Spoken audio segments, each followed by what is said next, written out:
ములుగు జిల్లా ఏటూరు నాగారం మండల కేంద్రంలో కాకతీయుల కాలం నాటి శ్రీ ఉమాలింగేశ్వర స్వామి ఆలయంలో నూతన సంవత్సర వేడుకల్లో భాగంగా భక్తులు ఆలయానికి పోటెత్తారు. నూతన సంవత్సర సందర్భంగా పలువురు ప్రజలు హోమ కార్యక్రమాలు మరియు నామకరణ కార్యక్రమాలు చేపట్టారు. సందర్భంగా ఆలయ అర్చకులు రాజ్ కుమార్ ఉదయాచార్యులు మాట్లాడుతూ ఆలయం యొక్క విశిష్టతలు తెలియజేశారు. ఈ యొక్క కార్యక్రమంలో ముఖ్య రవి, సంధ్య, శ్రీవాణి, శారద, చిన్నక్క తదితరులు పాల్గొన్నారు. ఇది చాలా పురాతనమైనటువంటి ఆలయం. ఈ ఆలయం కాకతీయుల కాలంలో కట్టింది. ఇక్కడ ఎక్కల కోట అని ఉంది. ఆ రాజు ప్రతిష్ఠించినటువంటి ఈ ఉమారామలింగేశ్వర స్వామి దేవాలయం వాగు ఒడ్డునే జరగడం జరిగింది. వాగు ఒడ్డునే జరిగింది. ఇక్కడ చాలా ప్రశస్తమైనటువంటి దేవాలయం. ఈ దేవాలయంలో ఏ కోరిక కోరుకున్నా కానీ నెరవేరుతాయి. అందువల్ల భక్తులు ఎక్కువగా వస్తుంటారు. ఈరోజు జనవరి 1, 2024.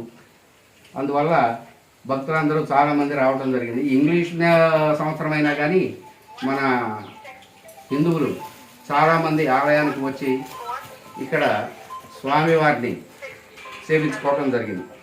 స్వామివారిని సేవించడం జరిగింది. ఈ సేవించుకోవడం వల్ల సంవత్సరం మొత్తం ఆయురారోగ్యాలు, అష్టైశ్వర్యాలు కలిగి ఉంటారని భక్తుల ప్రగాఢ విశ్వాసం. ఇది ఆలయ విశిష్టత. ఇది కాకతీయుల కాలం నాటి ఆలయం. నిత్యం అర్చనలు జరుగుతూ ఉంటాయి. ఈరోజు ఈ గుళ్ళో అన్నప్రాసనలు, హోమాలు, అన్ని యజ్ఞయాగాదులు నిర్వహిస్తూ ఉంటాం. ఇంతకుముందే వీరికి అన్నప్రాసన, నామకరణం చేయడం జరిగింది.